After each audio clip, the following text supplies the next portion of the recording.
गई इंद्रिये सुकाये, जोगे वेदे कसाय नाणेय, संयम दंसन लेसा, भविया संमत्त सन्नि आहारे, गुणजीवा पज्यति, पानासन्नाय मग्गना ओय, उव ओगो वियकमसो, विसंतु परुवणा भणिया, झाणाविय पज्जाविय, जाय कुलकोडी संजु आसवे, गहनादियेण भणिया, कमेन 24 ठाणाणी.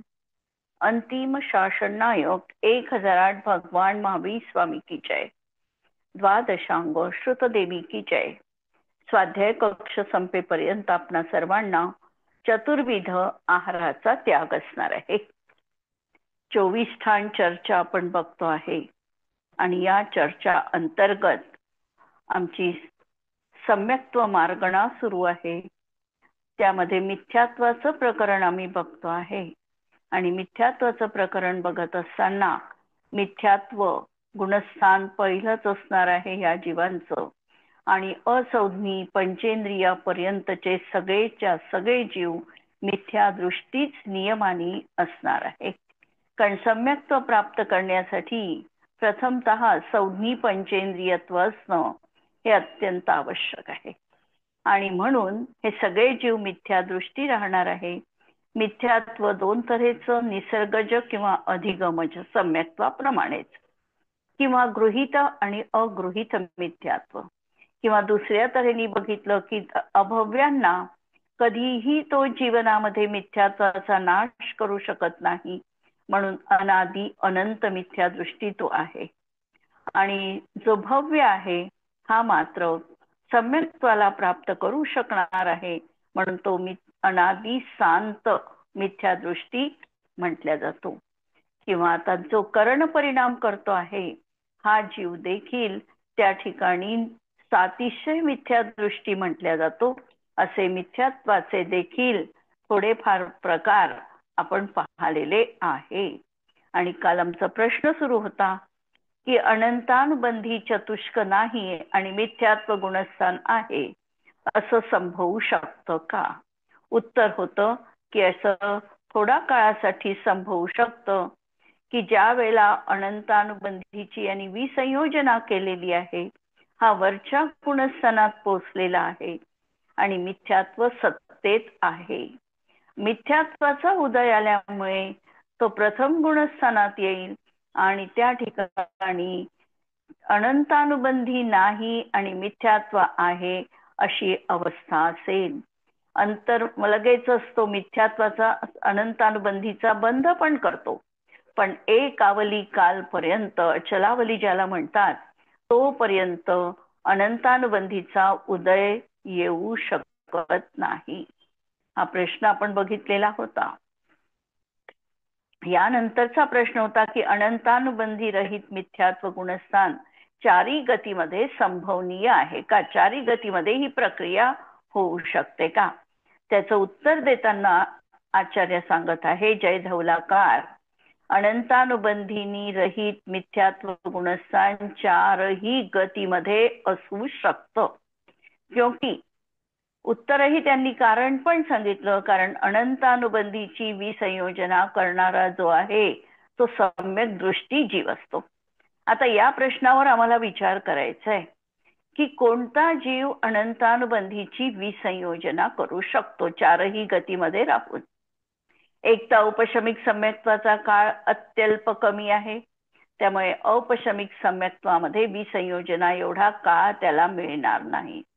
क्षायिक सम्यक्त्व झाल्यानंतर विसंयोजना करण्याचा प्रश्नच त्याच्या जीवनात येणार नाही. पण आता हा जो क्षायोपक्षमिक सम्यक दृष्टी जीव आहे हा सम्यक्त्व कितीतरी काळपर्यंत जीवनात त्याच्या असू शकतं.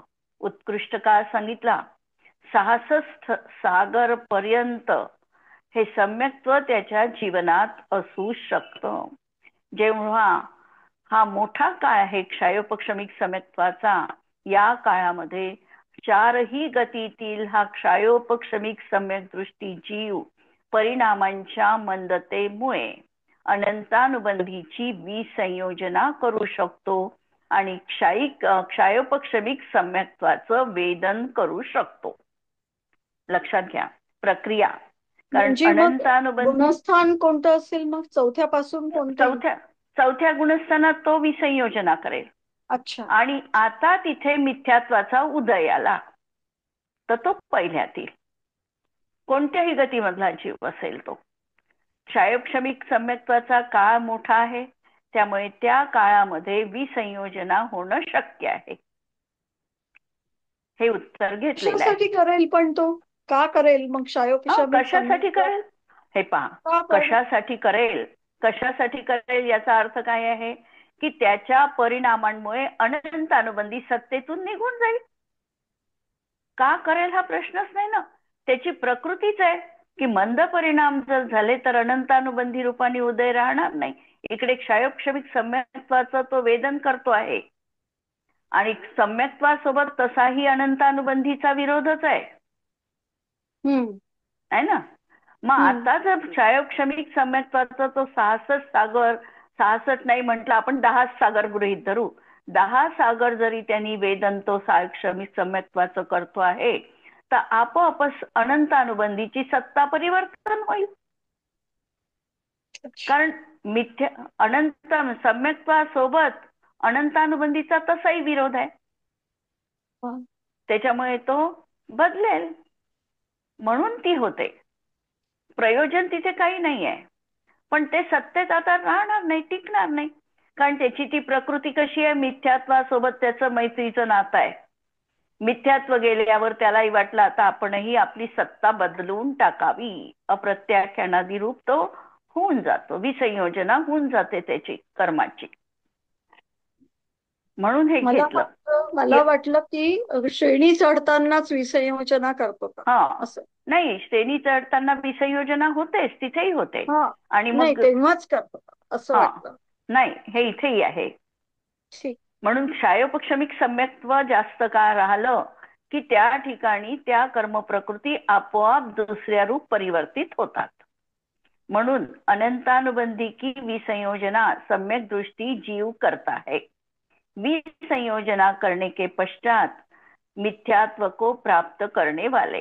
आणि त्याच्यातून समजा, परत लक्षात घ्या, विसंयोजना केली आणि त्याच्यातून त्याला जर क्षायिक सम्यक्त्वाची प्राप्ती झाली तर परत अनंतानुबंधीची सत्ता त्याच्या जीवनात येणारच नाही. पण समजा यदा कदाचित त्याला त्या ठिकाणी अनुकूलता मिळाली नाही, त्यांनी क्षय करायचा उद्यम त्याचा झाला नाही, कदाचित चतुर्थ काळ मिळाला नाही, कदाचित तीर्थंकराचं पादमूल मिळालं नाही, कारण कोणतंही असेल, आणि तो क्षय करण्याला समर्थ झाला नाही आणि मिथ्यात्व गुणस्थानात आला तर काय होईल. मिथ्यात्व गुणस्थानात आल्याबरोबर जी काही विसंयोजना अनंतानुबंधीची झाली होती त्याची परत संयोजना व्हायला सुरुवात होते ताबडतोब. पण झाल्यानंतर परत आवली काल त्याच्या सत्तेमध्ये मिथ्यात्वाचा काहीही प्रभाव पडत नाही, म्हणजे उदीर्णा हे काही होत नाही. आणि म्हणून अशा प्रकारची मिथ्यात्व गुणस्थानात अनंतानुबंधीनी रहित अशी त्या ठिकाणी व्यवस्था असू शकते. आता उत्तर परत पहा नीट कि अनंतानुबंधी से रहित मिथ्यात्व गुणस्थान चारों गतियों में हो सकता है, क्योंकि अनंतानुबंधी की विसंयोजना सम्यक दृष्टी जीव करता है. हे तर नक्की सांगितलं त्यांनी, सम्यक दृष्टी जीवाला होईल. त्याच्यामध्ये 2 सम्यक्त्व तर आम्ही बाद केले, कारण प्रथमोपशम सम्यक्त्वाचा एवढा कालावधीच नाही आहे आणि क्षायिक सम्यक्त्ववाल्याला गरज नाही. उरला आता क्षायोपक्षमिक सम्यक दृष्टी, आणि म्हणून तो जीव हा विसंयोजना करतो. विसंयोजना करने के पश्चात मिथ्यात्व को प्राप्त करने वाले के, आता त्याला मिथ्यात्व सत्तेत असल्यामुळे त्यांनी जर क्षायिक सम्यक्त्व केलं नाही तर मिथ्यात्वाचा उदय येऊ शकतो, आणि असा उदय आला तर अनंतानुबंधी से रहित मिथ्यात्व गुणस्थान बनता है. चारों गतियों के सम्यक दृष्टि जीव अनंत अनुबंधी की विसंयोजना करते हैं, अतः चारों गतियों में अनंतानुबंधी से रहित हो सकता है.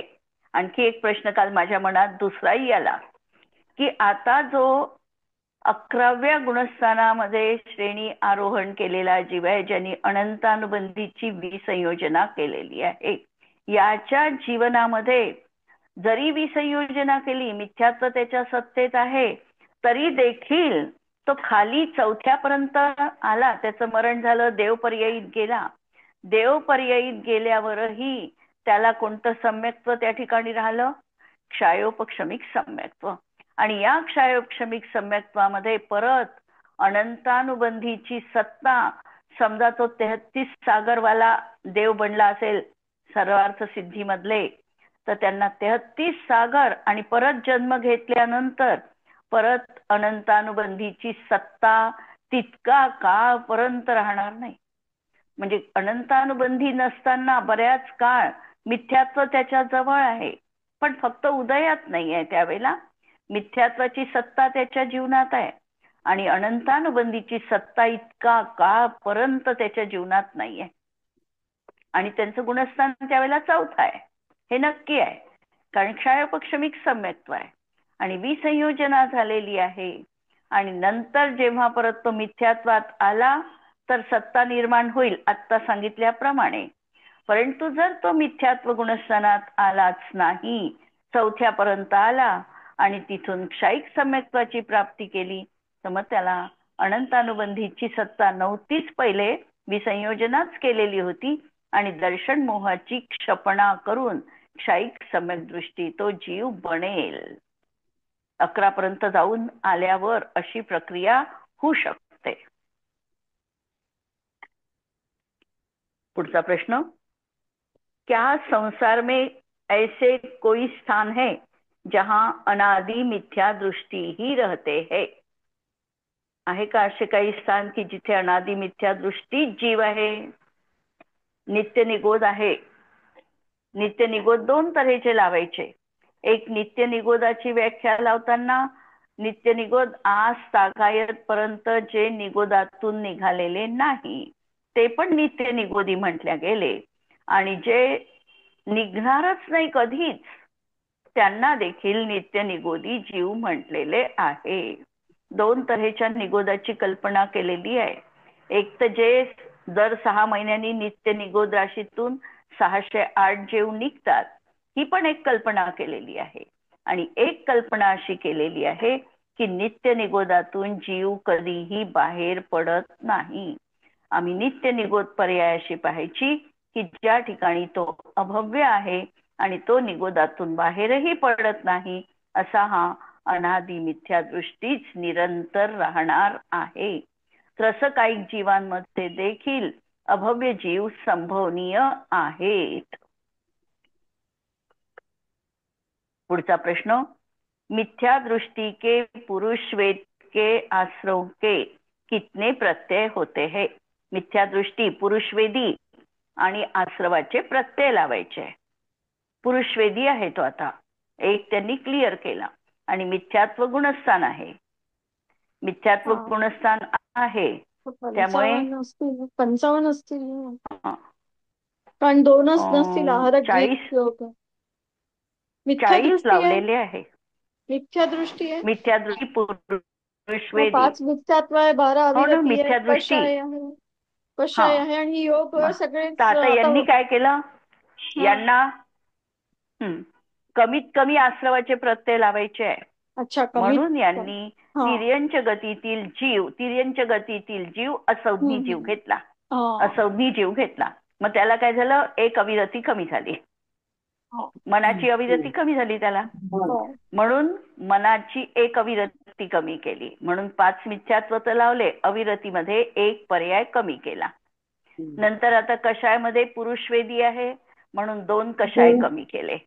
आणि योगामध्ये असंज्ञी पंचेंद्रिय असल्या, वैक्रिय मनाचे आणि वैक्रिक पण, आणि वचनाचा वैक्रियक पण काढलं. वचनाचा एक आणि वचनाचा एक राहू शकतो, अनुभय वचन योग, अनुभय राहू शकतो. पण या ठिकाणी पण एकच नाही योग लावला. एकेंद्रियच घेतला औदारिक समजा तर. औदारिक मिश्र नाही, एकेंद्रिय नाही ना, पण पुरुषवेद आहे ना. अच्छा, पुरुषवेद आहे पुरुष म्हणजे वेद आहे. एकेंद्रिय ओ नाही घेऊ हो, शकत हा. आपण. म्हणजे हा, असंच घ्यायला मग पाहिजे. आपण असंज्ञ एकेंद्रिय नाही घेऊ शकत, पंचेंद्रिय आपल्याला चालेल ना? असंज्ञच असंज्ञ घ्यावं पंचेंद्रिय ना. घेतलाय त्यांनी. पुरुषवेद असंज्ञ म्हटलं पंचेंद्रिय. पंचेंद्रिय चालेल ना? पंचेंद्रियच. हो ना, हम्म. म्हणून पुरुषवेद संज्ञी मध्ये पंचेंद्रिय पंचेंद्रियच आहे. घेतला. असंज्ञी घेतलाय फक्त. पण आता योग लावताना त्यांनी एक काय केलं, कमीत कमी लावायचे आहे म्हणून निवृत्त अपर्याप्तक अवस्था घेतली. हम्म. की ज्या ठिकाणी औदारिक मिश्र किंवा एक कार्माणका योग राहील, एकच योग राहील. म्हणजे एक तर याची अवस्था घ्या कार्माणका योग असतानाची, किंवा दुसरी लब्ध निवृत्त पर्याप्तक अवस्थेची अवस्था घ्यायची. म्हणून औदारिक मिश्र किंवा कार्माणका योग यापैकी एक. विग्रह गती लावली आपण तर कार्माणका योग लावायचा, आणि जर तो आता आहारक बनलेला आहे तर औदारिक मिश्र लावला. विवक्षा बारीक आहे पण समजण्यासारखी आहे. आश्रवाचे प्रत्यय लावायचे आम्हाला, आणि हे लावत असताना मिथ्यात्वाचे प्रत्यय पूर्ण आहे. अविरती तो असंज्ञ असल्यामुळे एक कमी आहे.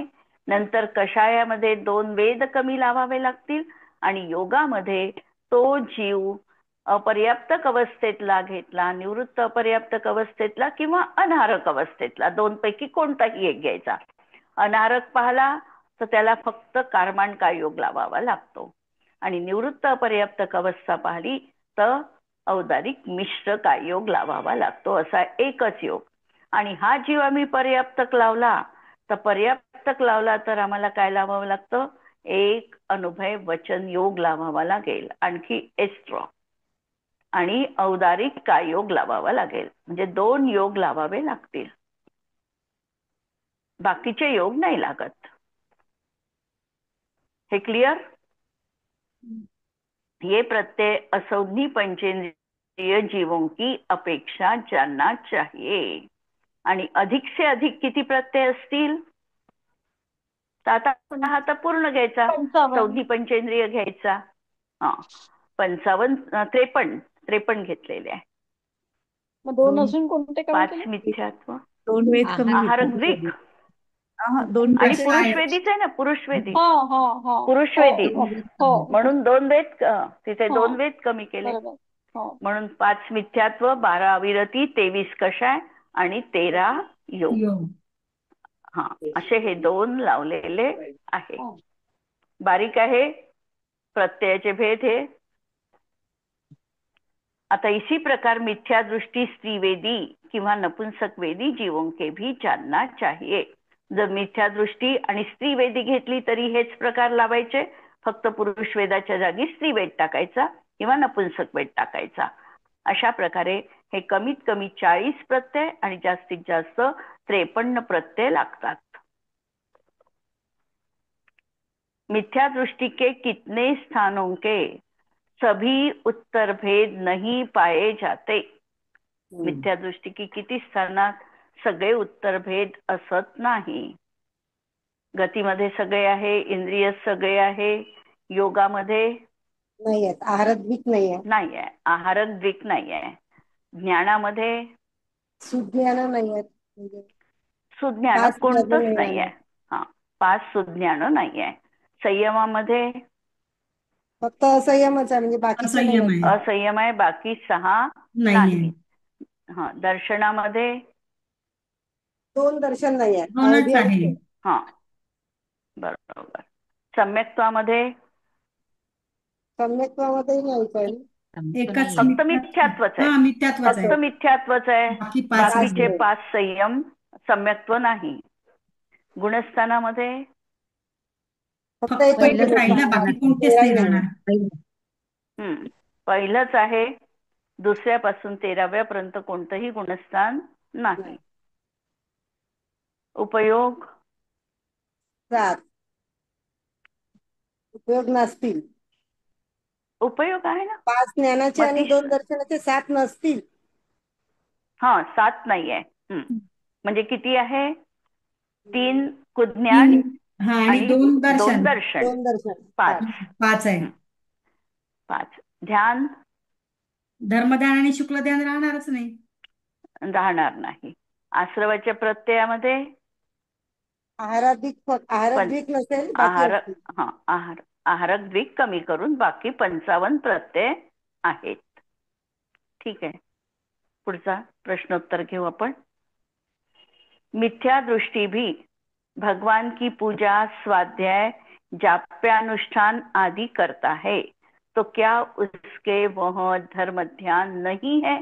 आमच्याही मनात हा प्रश्न नेहमी येतो की जर एखादा मिथ्या दृष्टी जीव सगळं हे करतो आहे तर सम्यक्त्वाच्या वरून आम्ही त्याला मिथ्यात्व आणि त्याच्या जीवनात हे नाही असं म्हणू शकतो का? मिथ्यात्व त्याच्या सोबत असेल तर त्याची पूजा निरर्थक आहे का? स्वाध्याय निरर्थक म्हटल्या जाईल का? काय वाटतंय?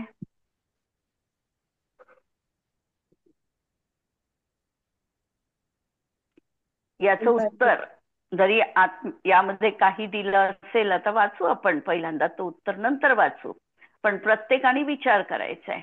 याचं उत्तर आम्हाला नयसापेक्ष द्यायचंय. एकांताने आम्हाला याचं उत्तर द्यायचं नाही. मिथ्यात्व आहे, पण तो मिथ्यात्व असताना देखील बाह्यतः विषय कषायांमध्ये रममाण होत नाही. म्हणजे त्याची अशुभतर प्रवृत्ती न दिसता तो इकडे वळलेला आहे, ज्याला व्यवहाराने आम्ही धर्मध्यान म्हणू शकतो. व्यवहाराने. आणि जर निश्चयनयाने आम्ही याचं उत्तर शोधलं तर निश्चयनय तर म्हणणार आहे की जोपर्यंत जीवाला सम्यक दर्शनाची प्राप्ती होत नाही तोपर्यंत खऱ्या अर्थाने त्याचं चौथं गुणस्थान होत नाही, तोपर्यंत त्याला कितीही भी बाह्य क्रिया केली, पूजा, स्वाध्याय, शास्त्र पठन, जाप्य, अनुष्ठान, तरीही ते त्या दृष्टिकोनातून त्या ठिकाणी म्हणजे आपल्याला उपादेय म्हणता येत नाही. मग आता याचा अर्थ जर आम्ही एकांताने लावला तर आमच्या जीवनामध्ये आम्ही शुभ क्रिया पण सोडू आणि आमच्या अशुभ क्रिया तर सुटलेल्या नाही, उलट त्यामध्ये आम्ही जास्त रममाण होऊ. आणि म्हणून याचं उत्तर आम्हाला आमच्या दृष्टिकोनातून एकांताने ग्रहण नाही करायचं. दोनही पक्ष आम्हाला लावायचे आहे. आणि जोपर्यंत निश्चयाची प्राप्ती होत नाही तोपर्यंत हे जे बाह्यतः क्रिया सांगितलेले आहे याला आम्हाला जाणीवपूर्वक ग्रहण करायचंय. असुहादो विनिवित्ती सुहे पवित्ती ये जाण चारित्तम. अशुभापासून विनिवृत्ती आणि शुभामध्ये प्रवृत्ती हे आमचं व्यवहार चारित्र आम्हाला त्या भूमिकेनुसार त्या ठिकाणी हस्तावलंबन रूप उपादेय असणार आहे. जेव्हा आम्ही वरची भूमिका पाळू त्यावेळेला हे जीवनातून सहज निघून जाणार आहे. उत्तर पाहू. मिथ्या दृष्टि जीव के भगवान की पूजा, स्वाध्याय, जाप्य, अनुष्ठान आदि करने पर भी उसके धर्म ध्यान नहीं होता है, क्योंकि सम्यक दर्शन प्राप्त हुए बिना सभी क्रियाएं व्यर्थ हो जाती है. सम्यक दर्शन के अभाव में धर्म ध्यान नहीं हो सकता. उसकी पूजा करना आदि क्रियाएं प्रशस्त अर्थ ध्यान कही जा सकती है. उससे उसके पुण्य का बंध होता है. पूर्वोपार्जित पापों का नाश भी होता है, लेकिन संवर नहीं होता. अर्थात सम्यक दृष्टि के जो मिथ्यात्वादी प्रकृतियों की बंध विच्छुत्ति होती है वह उसके नहीं होती है. इसीलिए ये क्रियाएं उसके धर्म ध्यान रूप नहीं कही गई है. म्हणून दोनच नयांनी यांनी पण उत्तर लावलेलं आहे. वरचं उत्तर सांगितलं निश्चय नयानी त्यांना धर्मध्यान म्हणता येत नाही. पण असं असताना देखील अंतरंगामध्ये हा पूजा आदी प्रशस्त राग जोपर्यंत जीवनात आहे तोपर्यंत आम्हाला पुण्याची प्राप्ती होत आहे. आम्ही पुण्यकर्म बांधत आहोत आणि या दृष्टीने आमची पापाची निवृत्ती पण होते आहे. आमचा जो काही अशुभ कर्माचा उदय जरी सुरू असला तरी देखील ते शुभामध्ये बदलविण्याचं सामर्थ्य अशा या क्रियांमध्ये निश्चितपणे आहे. आणि म्हणून आम्हाला आमच्या आजच्या भूमिकेमध्ये या क्रियांना सोडून चालणार नाही. दूसरा प्रश्न है, जिनके घ्राण इंद्रियां नहीं पाई जाते उसके सम्यक्त्व मार्गणा का कौन सा भेद नहीं हो सकता. जिनके घ्राण इंद्रियां नहीं पाई जाती उसके सम्यक्त्व मार्गणा का कौन सा भेद नहीं हो सकता. 2 इंद्रिय जीव कन्सिडर केला ना. हा, 2 इंद्रिय जीव घेतला तर त्याला सम्यक्त्व मार्गणेचे कोणते भेद होणार नाही. त्याला फक्त एकच मिथ्यात्व होईल होईल, मिथ्यात्व, बाकी नाही. सासाधन होऊ शकते ना. सास तो अपर्याप्तक अवस्थेत सासाधन मध्ये आपण पाहिलं ना. हा, जेव्हा जन्म घेईल तेव्हा राहील त्याचं, समजा राहू हा, शकेल. नंतर तर तो राहू मिथ्यात्व शकतो. होईल. हो, पण तोपर्यंत त्याचं सासाधन गुणस्थान राहू शकतं. राहू शकतो. म्हणून सासाधन. हा, म्हणून सम्यक्त्व, मिथ्यात्व आणि सासाधन त्याचे कोणते होणार नाही. मिश्र नाही होणार. शायोपक्षमिक सम्यक्त्व नाही होणार. औपक्षमिक सम्यक्त्व नाही होणार. क्षायिक का काढलं. क्षायिक पण नाहीच होणार ना. क्षायिक पण नाही होणार. पण क्षायिक 13व्या आणि 14व्या गुणस्थानाच्या अपेक्षेने म्हटलं. वाचते आता उत्तर. मिथ्यात्व और सासाधन सम्यक्त्व एकेंद्रिय तथा द्विनिंद्रिय जीवों की अपेक्षा हो जाते हैं. कारण हे पाहिलं आपण की सासाधन मध्ये त्या जीवाचं मरण झालं आणि त्याला तिर्यंच्या आयुचा बंध पडला असेल तर तो त्या ठिकाणी जन्म घेऊ शकतो. निवृत्त अपर्याप्त अवस्थेमध्ये त्याची एकेंद्रियादी, द्विनिंद्रियादी, असंज्ञीपर्यंत कोणतीही अवस्था असंज्ञी पण असू शकते. आणि म्हणून हे सम्यक्त्व त्या जीवांना संभवू शकतं. म्हणून ह्या जीवांच्या अपेक्षेने. आणि मिश्र, क्षायक्षमिक आणि औपशमिक तर त्यांना होणारच नाही. आणि क्षायिक सम्यक्त्व 13वें और 14वें गुणस्थान की अपेक्षा कहे गए. कारण त्या ठिकाणी आता इंद्रियांचं काम उरलेलं नाही आणि त्यांना आता भावेंद्रियाचं पण कार्य उरलेलं नाही. आणि या दृष्टीने त्यांची भावेंद्रिया नष्ट झाली या अपेक्षेने म्हटलेलं आहे. द्रव्येंद्रिया कायम आहे, कारण शरीर आहे तोपर्यंत ती कायम असणार आहे. पण त्यांची भावेंद्रिय म्हणजे क्षायोपक्षमजन्य ज्ञानजनित जे काही जाणणं रूप प्रवृत्ती होती ही संपलेली आहे. आणि म्हणून त्या अपेक्षेने त्यांना क्षायिक सम्यक्त्व वाला लावला. म्हणून क्षायिक सम्यक्त्व 13वें और 14वें गुणस्थान की अपेक्षा कहे गए क्योंकि इन गुणस्थानों में भावेंद्रिया नहीं पाई जाती है. आता पुढचा प्रश्न आहे, संशय आणि विनय मिथ्यात्व तथा सम्यक मिथ्यात्व इसमें क्या अंतर है. संशय, विनय आणि सम्यक मिथ्यात्व. आम्ही सम्यक मिथ्यात्वातही काय म्हटलं, त्याला धड सम्यक्त्व रूपही परिणाम नाही आणि धड मिथ्यात्व रूपही परिणाम नाही, असा संमिश्र एक परिणाम त्याच्या जीवनात आहे सम्यक मिथ्यात्व रूपाचा. आता संशयमध्येही आम्ही कसं लावतो की त्याला कोणत्याही तऱ्हेचा निर्णय झालेला नाही, तो असं आहे की असं आहे अशा दोलायमान परिस्थितीमध्ये विद्यमान आहे. त्याच्यासमोर 2 ऑप्शन आहे आणि हे बरोबर की हे बरोबर अशा प्रकारचा परिणाम संशयमध्ये आहे. आणि विनयमध्ये काय करतो आहे, सगळ्या देवशास्त्र गुरूंचा समान विनय करतोय. कुदेव आणि सुदेव यांच्यामध्ये तो भेद करत नाही. अशा तऱ्हेचा त्या ठिकाणी फरक आहे. म्हणून वैनयिक और संशय मिथ्या दृष्टि तो सभी देव में, सब शास्त्रों में से किसी एक की भक्ति के परिणाम से मुझे पुण्य होगा ऐसा मानकर संशय रूप से भक्ति करता है. उसको किसी एक देव में निश्चय नहीं है और मिश्र गुणस्थान वर्ती जीव दोनों में निश्चय है. बस यही अंतर है. यानी काय केलं, यानी पण पुण्य होऊ शकेल आणि किंवा यानी पण पुण्य होऊ शकेल अशा प्रकारे संशय रूपानी, संशय कायम आहे त्या ठिकाणी, निर्णय त्यांनी कोणत्याही पद्धतीने केलेला नाही. पण सम्यक मिथ्यात्वामध्ये काय केलेलं आहे, त्यांनी निर्णय केलेला आहे, निश्चय केलेला आहे आणि इथे अनिर्णित अवस्था आहे. एक प्रश्न घेऊन घेऊ. सम्यक्त्व मार्गणा के कितने भेदों में ज्ञान मार्गणा के 3 भेद ही होते हैं. सम्यक्त्व मार्गणेच्या किती भेदात ज्ञान मार्गणेचे 3च भेद होतील? मिथ्यात्वात होईल 3च भेद. मिथ्यात्वात 3 होईल, सासादन मध्ये पण 3 होईल, सम्यक मिथ्यात्वातही 3 होईल, फक्त मिश्र राहील. आणखी आणि प्रथमोपशम सम्यक्त्वातही. कारण प्रथमोपशम सम्यक्त्वामध्ये मनपर्यय ज्ञानाला प्राप्त करत नाही जीव, है ना, नियम आहे ना.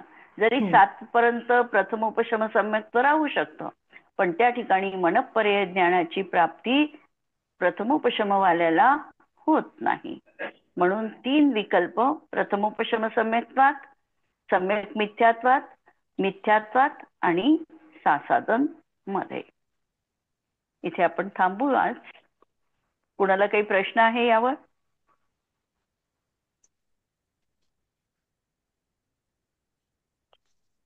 ठीक आहे.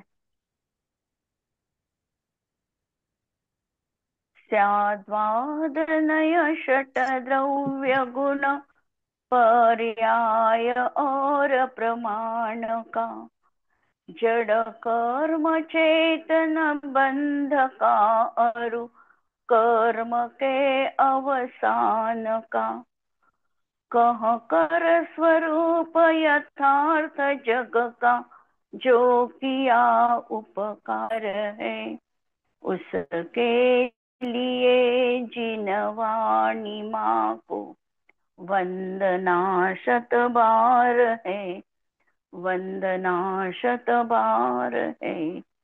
नमो अरिहंताणम, नमो सिद्धाणम, नमो आयर्याणम, नमो उवच्छायाणम, नमो लोये सवसाहुणम. सर्वांना जय जिनेंद्र.